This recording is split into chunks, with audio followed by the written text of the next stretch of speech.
মানিকগঞ্জে পলাতক স্বেচ্ছাসেবক লীগ নেতার ইজারা টোকেনে তোলা হচ্ছে অবৈধ বালু, হুমকির মুখে যমুনার চরাঞ্চল। যে বলতে যাবে তার এই সমস্যা হবে, এই কারণে হয়তো ভয়তে কেউ যায় না। কত নামি দামি নেতা আছে কাটাইতেছে, আমরা সাধারণ একটা পাবলিক তো এদের কাছে যা কোনো বিরোধ করে পারবো না। ভাঙ্গন নিলেও বেশি, এই ঘর বাড়ি এগুলা বছর বছর আমরা ভাঙতেছি। অত্যাধুনিক এআই টুল ইংলিশ মেট উদ্ভাবন করেছে বাংলাদেশি তরুণ নোহান। শব্দ ভান্ডার তৈরি ও উচ্চারণ শেখার পাশাপাশি রয়েছে বহুমুখী ফিচার। বিভিন্ন ওয়েবসাইটে যেমন চ্যাটজিপিটি, তারপরে হচ্ছে জিমনাই, এই টাইপের হচ্ছে ওয়েবসাইটগুলো ভিজিট করে তারা করতে পারে না, সো তাদের জন্য এটা একটা ভালো জিনিস। কুয়াশা আর ঠান্ডা উপেক্ষা করে নাটোরে খেজুরের রস সংগ্রহে ব্যস্ত গাছিরা। তৈরি হচ্ছে সুস্বাদু গুড়, মান ধরে রাখতে তৎপর প্রশাসন। শীত প্রধান দেশের লিলিয়াম ফুল সৌরভ ছড়াচ্ছে খাগড়াছড়িতে। পাহাড়ে ভাজে সৌন্দর্য দেখতে দর্শনার্থীদের ভিড়, আছে অর্থনৈতিক সম্ভাবনাও। বিপিএলে একদিনের বিরতির পর ঢাকার বিপক্ষে মাঠে নামছে রাজশাহী। বিকেলে হাই ভোল্টেজ ম্যাচে রংপুরের প্রতিপক্ষ বরিশাল।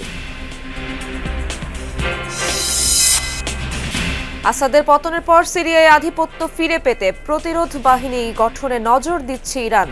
সিরীয় তরুণদের প্রতিরোধ গড়ে তোলার আহ্বান খামেনির।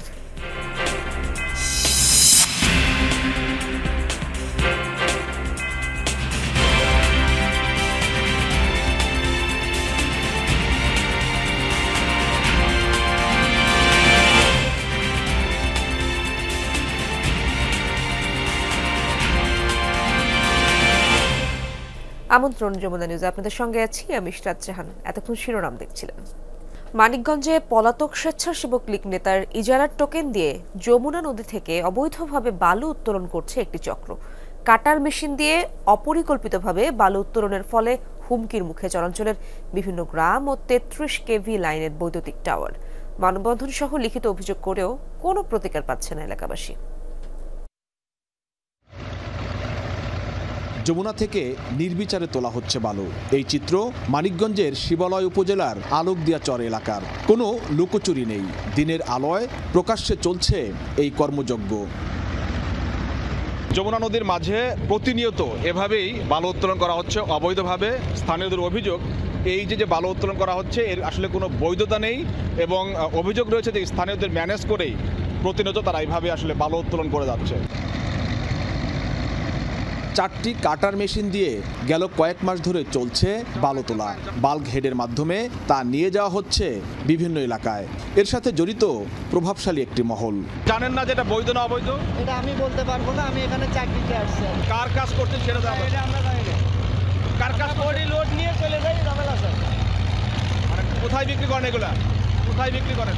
বিভিন্ন জায়গায় বিক্রি হয় ভাই, বিভিন্ন জায়গায়।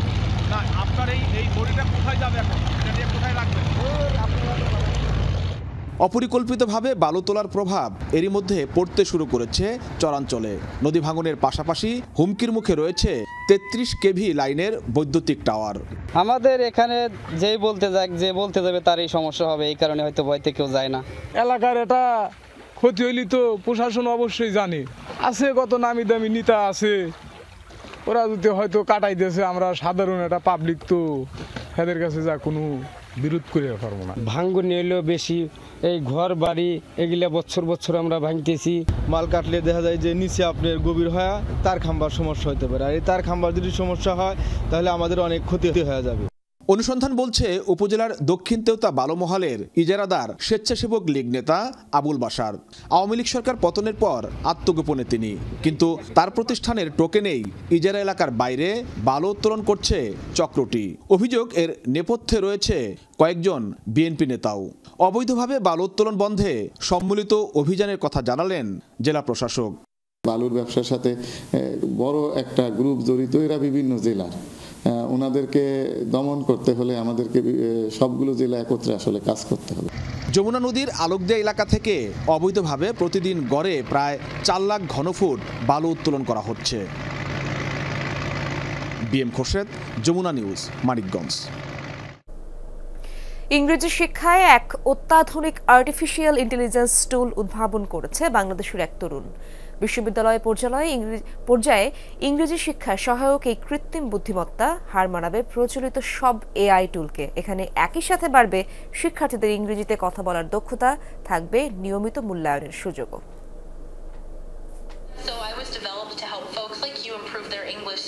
চ্যাটজিপিটি, গ্রামারলি বা শিক্ষা সংক্রান্ত যে কোনো আর্টিফিশিয়াল ইন্টেলিজেন্সকেই এবার কুপোকাত করবে বাংলাদেশের এআই টুল।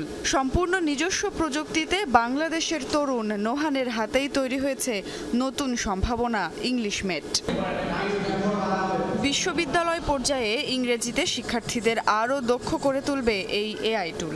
ড্যাফোডিল ইন্টারন্যাশনাল ইউনিভার্সিটির ইংরেজি এবং সফটওয়্যার ইঞ্জিনিয়ারিং বিভাগের সম্মিলিত প্রচেষ্টায় গত 22 ডিসেম্বর উদ্বোধন হয় এই অ্যাপ্লিকেশনের, যেখানে একই সঙ্গে থাকছে কুইজ, গ্রামার চেক, শব্দভাণ্ডার তৈরি ও উচ্চারণ শেখার পাশাপাশি টক টু ইংলিশমেট ফিচারও। আমার কাছে মনে হয় যে এই টুলটার মাধ্যমে আমরা নিজেরা ইংলিশ প্র্যাকটিস করতে পারি। এটাতে আমি একসাথে অনেকগুলো ফিচার পাচ্ছি। আমরা যেটা সব থেকে বেশি সাফার করি সেটা হচ্ছে IP, international phonetic alphabets.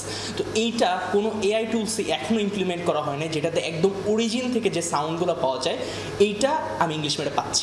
ইংলিশমেটের developer Nohan জানান, প্রচলিত এআই টুল থেকে ইংলিশমেট আরও সমৃদ্ধ ও সহজলভ্য। বিগিনার আছেন, তারা হয়তোবা বিভিন্ন ওয়েবসাইটে যেমন চ্যাটজিপিটি, তারপরে জিমনাই, এই টাইপের ওয়েবসাইটগুলো ভিজিট করে তারা করতে পারে না। সো তাদের জন্য এটা একটা ভালো জিনিস। ইংলিশমেটের ফলে ইংরেজিতে শিক্ষার্থীদের দুর্বলতা শনাক্ত আরও সহজ হবে। আপাতত এই অ্যাপ্লিকেশন বিশ্ববিদ্যালয়ের শিক্ষার্থীদের জন্য হলেও ভবিষ্যতে তা সবার জন্য উন্মুক্ত করার পরিকল্পনা রয়েছে বলে জানান শিক্ষকরা। আমাদের এই এআই টুলটা তাকে ওই ইংলিশ ফ্রেন্ডলি এনভায়রনমেন্টটা দেবে, ওইখানেই ও সব কিছু প্র্যাকটিস করতে পারতেছে, ওখানেই ওর স্কোরগুলো চলে আসতেছে। এইটা মূলত স্টুডেন্টের জন্য একটা অ্যাসিস্ট্যান্ট হিসেবে কাজ করবে, আবার টিচারের জন্য একটা অ্যাসিস্ট্যান্ট হিসেবে কাজ করবে। এটাতে পাইলট রান করার পরে ইফ উই আর সাকসেসফুল এবং আমরা যদি দেখি যেটা মার্কেটে যাওয়ার জন্য পসিবল, তাহলে ধরেন যে তারপরের সেমিস্টার, ধরেন 2026-এ আমরা এটার একটা ভার্সন নিয়ে যাব। কেবল ইংরেজি শিক্ষার ওপর বিশ্ববিদ্যালয় ভিত্তিক এআই টুল তৈরির নজির এই প্রথম। এর মাধ্যমে আধুনিক প্রযুক্তির জগতে আরও এক ধাপ এগিয়ে গেল বাংলাদেশ। সুমাইয়া ঐশী, যমুনা নিউজ, ঢাকা। গ্রাম বাংলার ঐতিহ্য শীতের সকালের মিষ্টি খেজুরের রস। শীত কুয়াশা উপেক্ষা করে নাটোরে গাছিদের এখন ব্যস্ততা। তৈরি হচ্ছে সুস্বাদু গুড়। মান ধরে রাখতে তৎপর প্রশাসনও, যা স্থানীয় চাহিদা মিটিয়ে চলে যাচ্ছে দেশের বিভিন্ন প্রান্তে।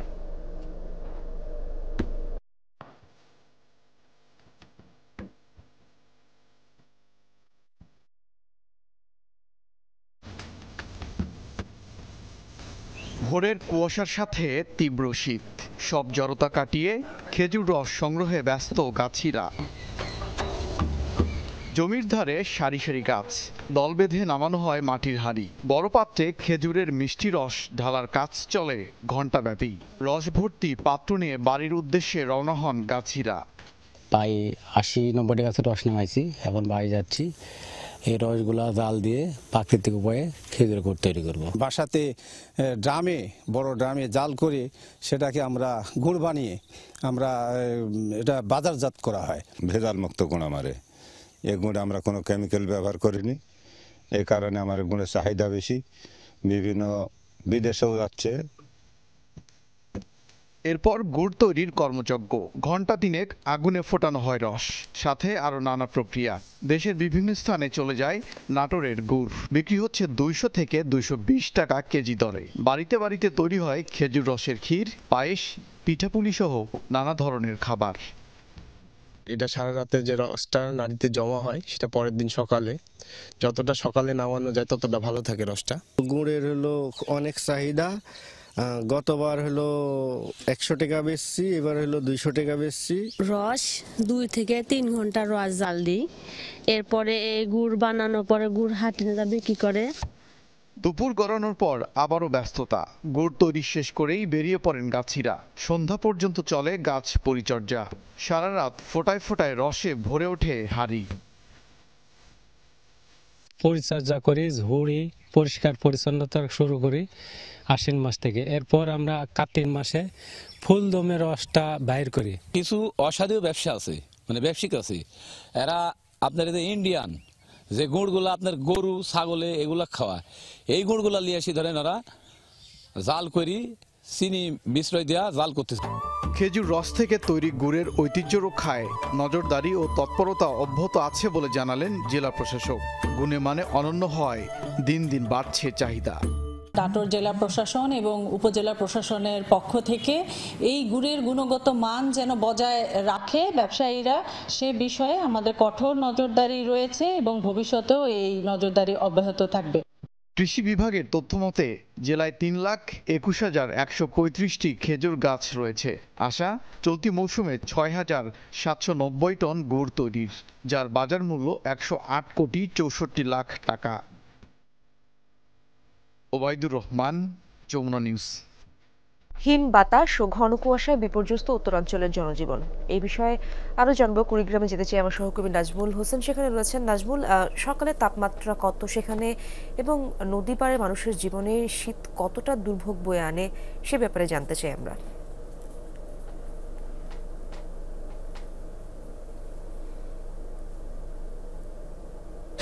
ইশরাত, আপনি যেমনটি বলছিলেন, আসলে কুড়িগ্রামে গেল 3 দিন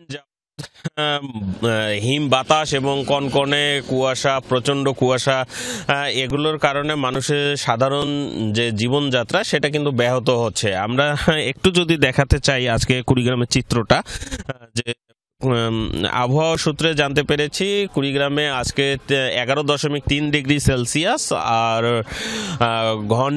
প্রতি ঘন্টায় 8 থেকে 13 কিলোমিটার গতিবেগে বাতাস বইছে। এতেই উপলব্ধি করা যায় কুড়িগ্রামের ঠান্ডাটা কতটা প্রভাব ফেলেছে সাধারণ মানুষের মাঝে।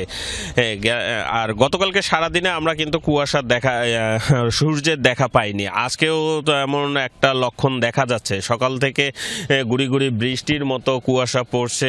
তারপর সাধারণ মানুষ কিন্তু ঠান্ডার কারণে বের হতে পারছে না, তাদের সাধারণ যে কাজকর্মগুলো সেগুলো ব্যাহত হচ্ছে। আর সবচেয়ে বড় বিষয় ইশরাত, কুড়িগ্রামে কিন্তু 16টা নদ নদী রয়েছে, প্রায় 5.5 শতাধিক চরাঞ্চল রয়েছে। সেই চরাঞ্চলের যে প্রায় 8 থেকে 10 লাখ মানুষ, তারা সহ নিম্ন আয়ের যেসব মানুষ রয়েছে তারা কিন্তু দুর্ভোগে পড়েছে। আমরা একজন সাধারণ মানুষের কাছে শুনতে চাবো, আচ্ছা কুড়িগ্রামে ঠান্ডার কি অবস্থা একটু যদি বলতেন। কুড়িগ্রামে প্রচণ্ড ঠান্ডা এবং মৃদু বাতাস বইছে, এবং আমরা ঠান্ডার কারণে কাজ কামাই করতে পারতেছি না। এই ঠান্ডার কারণে সর্দি, জ্বর, কাশি হতেছে, এবং ঠান্ডার কারণে একদম মানুষ, কাজের লোক বাইরে বেরোতে পারছে না, এমন পরিস্থিতি। আয় রোজগার কিরকম? এখন আয় রোজগার এখানে দিন করি দিন খায়, এখন মনে করেন অন্যের কাজ করি তারা জীবনযাপন করে। এখন মনে করেন ঠান্ডার কারণে সে লোকগুলো এখন মনে করেন সেভাবে কাজ কামাই করতে পারছে না। এসা যেমনটি শুনলেন আপনি, যে আসলে আমাদের এইখানটা কুড়িগ্রামে দেখা যাচ্ছে যে কর্মসংস্থানের একটা সংকট রয়েছে, যার কারণে শীতে যে আয় রোজগার করে সাধারণ মানুষ জীবন জীবিকা নির্বাহ করবে সেটা কিন্তু ব্যাহত হচ্ছে এই ঠান্ডার কারণে।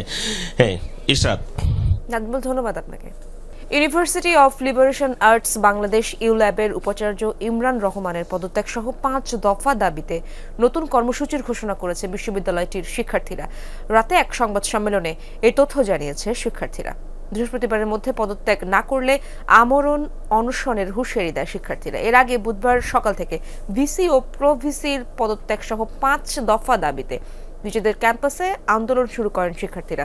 পরে কোনো আশ্বাস না পেয়ে বিকেল 4টা থেকে মূল ফটকের বাইরে অবস্থান নেন তারা।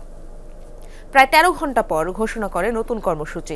বৃহস্পতিবার দুপুর 12টার মধ্যে ভিসি ও প্রভিসির পদত্যাগ ছাড়াও 5 দফা দাবির মধ্যে রয়েছে ফ্যাসিবাদের দোসর ও দুর্নীতির অভিযোগে অভিযুক্ত ট্রাস্টি বোর্ডের সদস্যদের অবিলম্বে অপসারণ, ডিসিপ্লিনারি কমিটি ও প্রক্টোরিয়াল বডির সবার পদত্যাগ। শিক্ষার্থী সহ সকল অংশীজনদের মতামতের ভিত্তিতে ইউল্যাবের কোড অব কন্ডাক্ট সংস্কারের তাগিদ দেওয়া হয়েছে।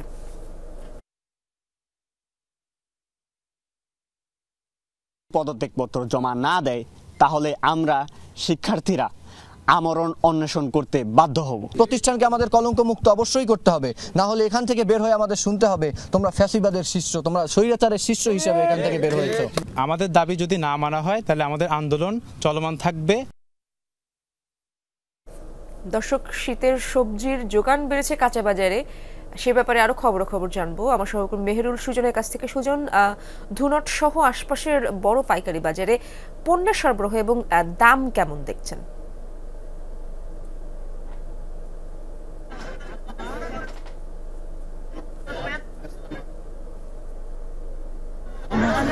সেই হাটে রয়েছি গত কয়েকদিন ধরে, কিন্তু এখানে বিভিন্ন ধরনের সবজি যেগুলো রয়েছে সেই সবজিগুলোর দাম কিন্তু বেশ কম। এবং আমি যদি আপনাকে বলি যে আজকের বাজারে যেমন ফুলকপি এই বাজারে 2.5 থেকে 3 টাকা কেজিতে বিক্রি হচ্ছে, পাইকারি যে বাজার সেই বাজারে কিন্তু 2.5 থেকে 3 টাকায় ফুলকপি বিক্রি হচ্ছে। এর পাশাপাশি লাউ দেখি সেটির দামও কিন্তু অনেক চলে এসেছে। সিম দেখি বা অন্যান্য যে ফসলগুলো রয়েছে, অন্যান্য যে সবজি রয়েছে যেমন মূলা কিন্তু বেশি, অর্থাৎ 5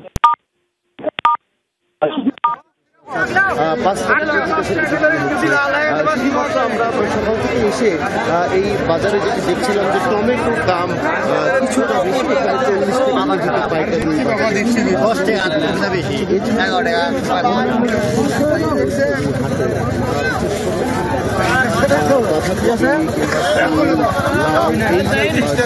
রয়েছে এই বাজারে, কিন্তু বলা চলে যে একেবারেই অনেক কম দামে বিক্রি হচ্ছে। কোনটি 2টি বা 2টি থেকে 5 টাকা কিংবা 7 টাকা বিক্রি হচ্ছে। এবং এইরকম দামের কারণে কিন্তু ক্রেতাদের কিছুটা থাকলেও যারা কৃষক, বিশেষ করে এই তীব্র শীতের মধ্যে যারা ফসলগুলো নিয়ে হাটে আসছেন, তারা কিন্তু অনেকটাই কিন্তু তারা মনোক্ষুব্ধ হয়ে যাচ্ছেন। এবং তারা যেটি বলছেন যে তাদের যে চাষের খরচ, চাষের পরিশ্রম, এর পাশাপাশি এই শীতের মধ্যে তাদেরকে এই ফসলগুলো জমি থেকে কুয়াশা এবং শীতের মধ্যে ফসলগুলো তুলে নিয়ে আসতে হচ্ছে এই হাটে। এবং সেখানে তারা কিন্তু বলছেন তাদের যে ফসলের খরচ, আমাদের যে খরচ, সে অনুযায়ী কিন্তু তাদের সেই খরচগুলো ফসল বিক্রি করে হচ্ছে না। তো আমার কাছে বগুড়ার মহাস্থান সবজির পাইকারি বাজার থেকে বুঝতেই পারছি অনেক মানুষ সেখানে জড়ো হয়েছেন, বেচাকেনা ভালোই চলছে। ধন্যবাদ আপনাকে। শীত প্রধান দেশের একটি ফুল সৌরভ ছড়াচ্ছে পাহাড়ের জেলা খাগড়াছড়িতে, আর তা দেখতে রীতিমতো ভিড় করছেন দর্শনার্থীরা। প্রথমবার ব্যর্থ হয়েও এবার এই লিলিয়াম ফুল চাষে সফল হয়েছেন রাজ্যমণি পাড়ার একটি নার্সারি। সুদূর নেদারল্যান্ড থেকে বীজ সংগ্রহ ও চাষের 34 দিনের মাথায় সফল হয়েছেন তারা। পাহাড়ের মাটি ও আবহাওয়া প্রাকৃতিকভাবে এই ফুলের উপযোগী হওয়ায় এর অর্থনৈতিক সম্ভাবনা দেখছেন সংশ্লিষ্টরা।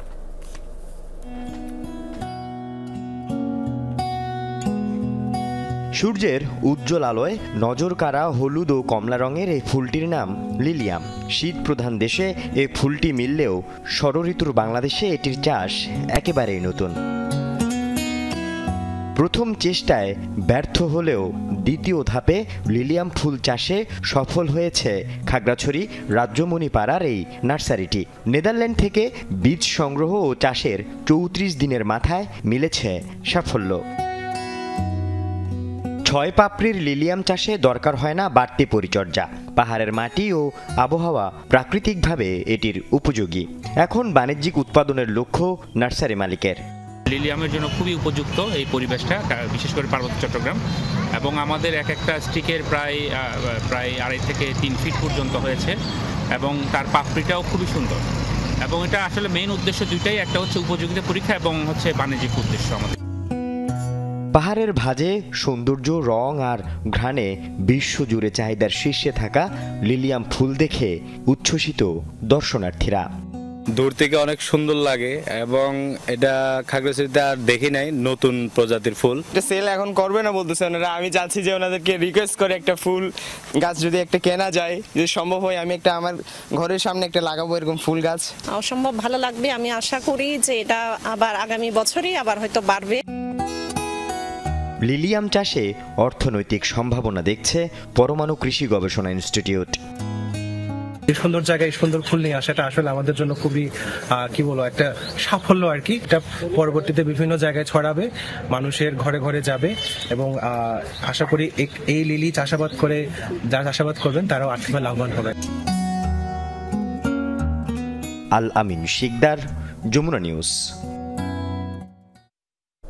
শীতের জড়তা কাটিয়ে উকি দিতে শুরু করেছে সূর্যমুখী ফুল। কুয়াশাচ্ছন্ন প্রকৃতিতে যেন প্রাণের সঞ্চার, দিনভর সূর্যের সাথে লুকোচুরি খেলা। নরসিংদীতে হলুদের এই সমারোহ দেখতে ভিড় জমাচ্ছেন দর্শনার্থীরা।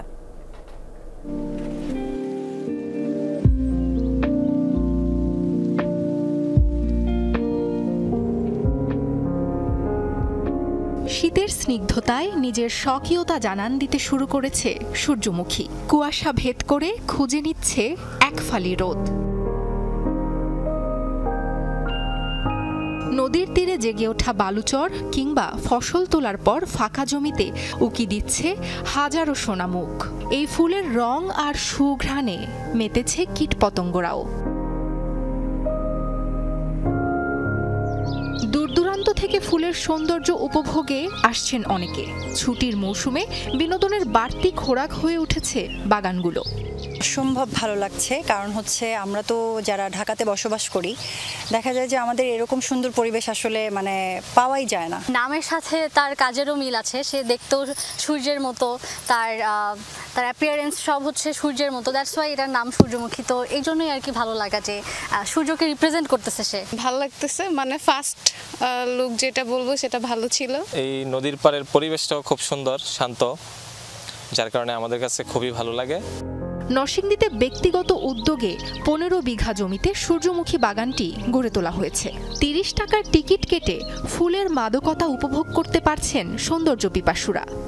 এবার মোটামুটি বাম্পার ফলন হয়েছে, ফুলগুলো দেখবেন অনেক বড় বড় হয়েছে। আর গত বছরের তুলনায় এবার আমরা আশা করছি আরও মানুষ বাড়বে। গত বছর আমাদের লাভ হয়েছিল প্রায় বিঘা প্রতি 1 লক্ষ টাকা, এবার হয়তো বা একটু বাড়তে পারে।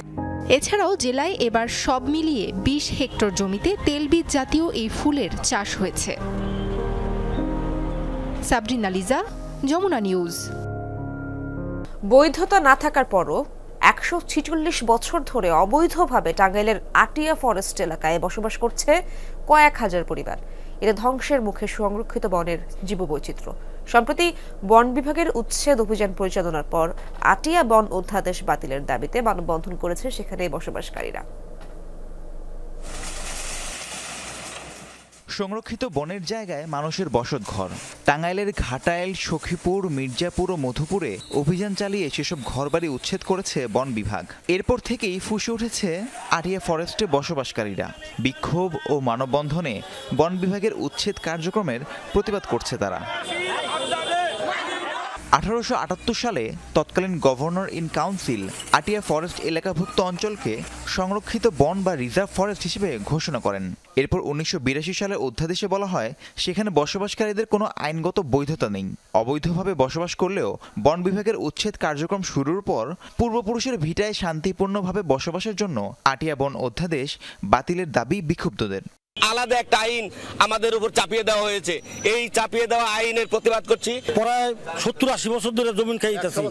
হ্যাঁ, এই জমিনের মধ্যে ফরেস্টার হামলা চালাইতেছে অনেক দিন যাবত ধরে। মানববন্ধনে রেঞ্জ কর্মকর্তাদের বিরুদ্ধে অর্থের বিনিময়ে অবৈধ সুবিধা দেওয়ার অভিযোগ করেন কেউ কেউ।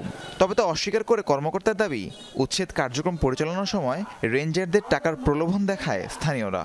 টাকা দিলেই একটা জায়গায় কোনো স্থাপনা হয়, আর টাকা না দিলেই স্থাপনা হয় না, এবং বিভিন্ন প্রকারের সমস্যার সৃষ্টি করে। উচ্ছেদ করতে গেলে আর কি ওনারা ওই টাকা পয়সার কথা বলে, আসলে এই টাকা পয়সা আমরা নেই না, এটা মিথ্যা কথা এবং বানোয়াট কথা। বনের জায়গায় যারা অবৈধভাবে বাড়িঘর নির্মাণ করেছে নিয়মিত অভিযান চালিয়ে তাদের উচ্ছেদের কথা জানান বিভাগীয় বন কর্মকর্তা।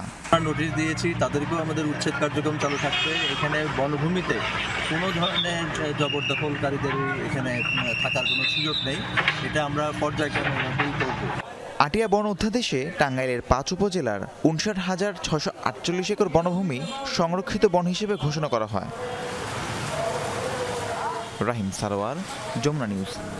চাহিদা মাফিক ঘুষ না দেয়ায় নিজ দপ্তরের এক নারী সহকর্মীকে হেনস্থার অভিযোগ উঠেছে মাগুরা সদর পরিবার পরিকল্পনা কর্মকর্তা দারুল আলমের বিরুদ্ধে। কর্মস্থলে অশালীন আচরণ, কুপ্রস্তাব, সবশেষ ক্ষমতার অপব্যবহার করে বন্ধ করা হয় বেতন ভাতা।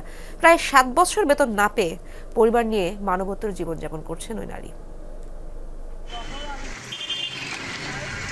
মাগুরা সদর উপজেলার রাঘবদার ইউনিয়নের পরিবার কল্যাণ সহকারী মেরিনা সুলতানা 3 দশকের বেশি সময় ধরে তিনি এই পদে কর্মরত। তবে 2018 সালের ফেব্রুয়ারি থেকে তার বেতন ও ভাতা বন্ধ রয়েছে। ভারপ্রাপ্ত কর্মকর্তা দারুল আলম সাহেব আমার বেতন অন্যায়ভাবে বন্ধ রাখছে। উনি 4 লক্ষ টাকা চাচ্ছিলেন, আমি 50,000 টাকা তাকে কষ্ট করে দিয়েছি, তারপরেও আমার উনি বেতনটা দেন নাই। আর ওনার চরিত্র ভীষণ খারাপ, উনি আমাকে অশ্লীল কথাবার্তা বলেন এবং কুপ্রস্তাব, খারাপ প্রস্তাব দেন। আমি অসুস্থ হয়ে গেছি, আমি খুব কষ্টে আছি, আমার একটা বাচ্চা পড়াশুনো করে, তার আমি সেমিস্টারের টাকা দিতে পারি না। এ নিয়ে তদন্ত হয়েছে একাধিক।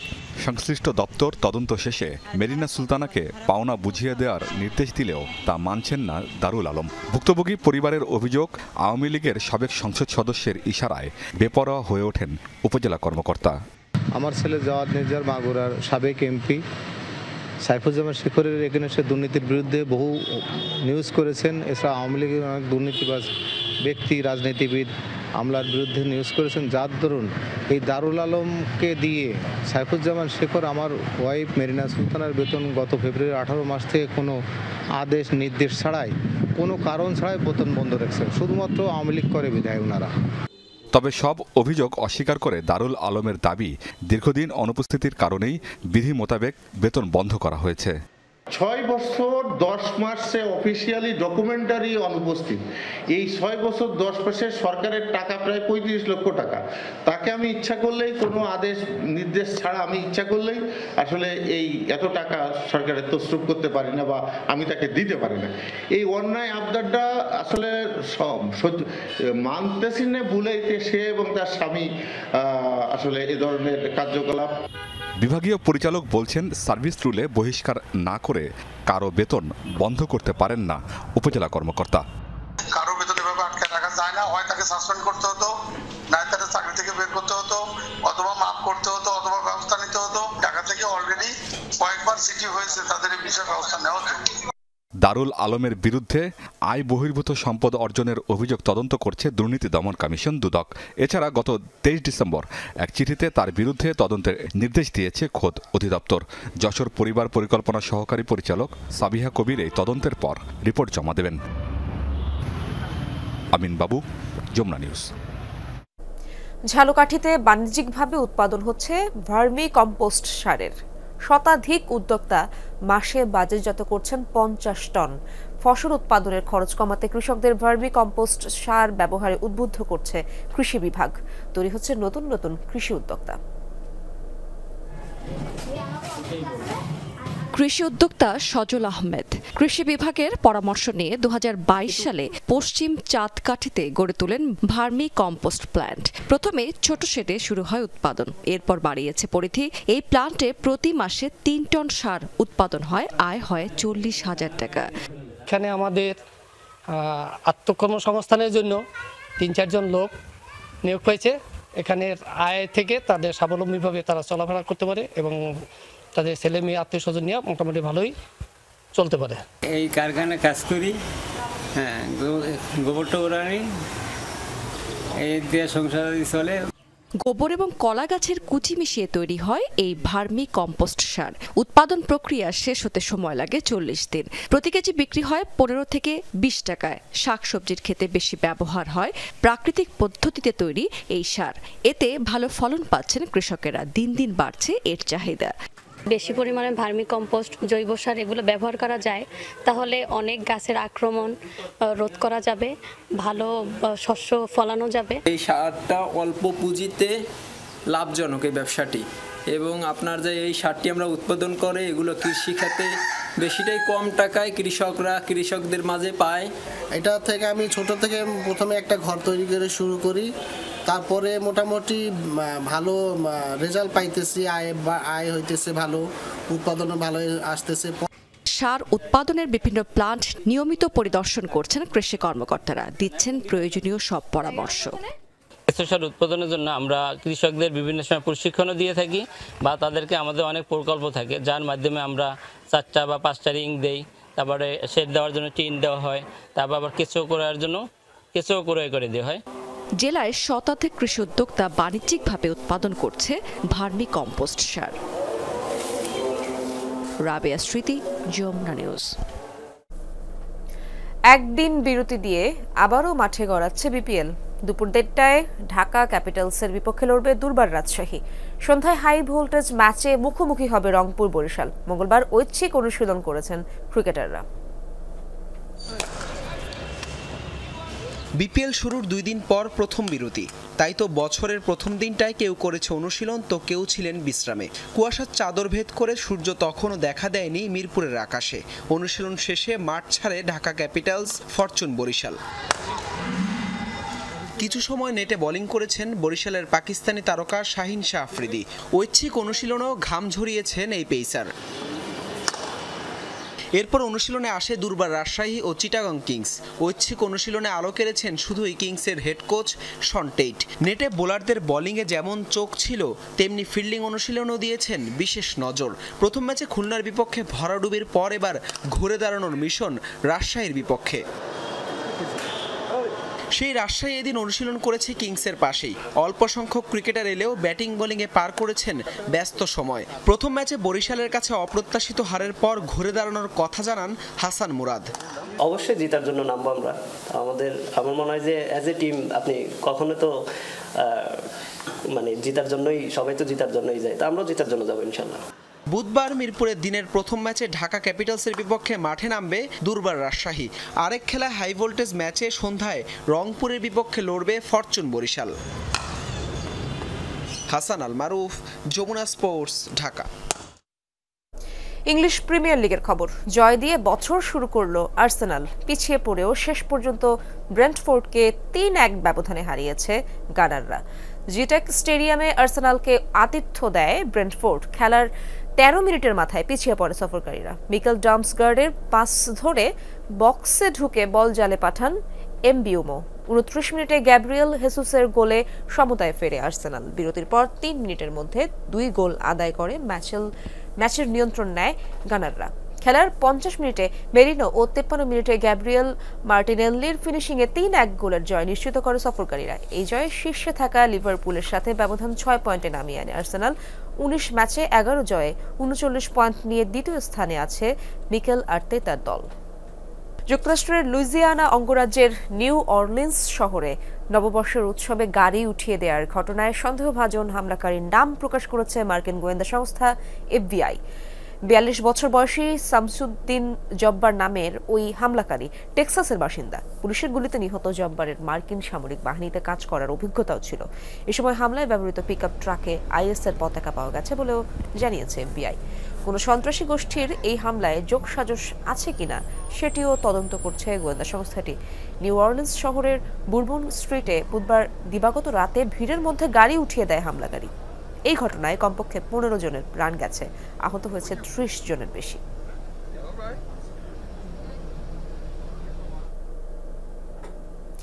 ইউরোপের দেশ মন্টিনিগ্রোতে ভয়াবহ বন্দুক হামলায় 2 শিশুসহ কমপক্ষে 10 জন নিহত হয়েছেন। বুধবারের এই ঘটনায় গুরুতর আহত হয়েছেন আরও অন্তত 4 জন। পুলিশ জানায় একটি বারে বাকবিতণ্ডার জেরে ঘটেছে এই হত্যাকাণ্ডের ঘটনা। বারের মালিক তার 2 সন্তান এবং নিজের পরিবারের সদস্যদের হত্যা করেছে হামলাকারী। অভিযুক্ত 45 বছর বয়সী আকো মার্টিনোভোকের ছবি প্রকাশ করা হয়েছে। পুলিশ জানায় ঘটনার পর পালিয়ে গেলেও পরে আত্মহত্যা করেছে হামলাকারী। এই ঘটনায় মন্টিনিগ্রোতে 3 দিনের রাষ্ট্রীয় শোক ঘোষণা করা হয়েছে।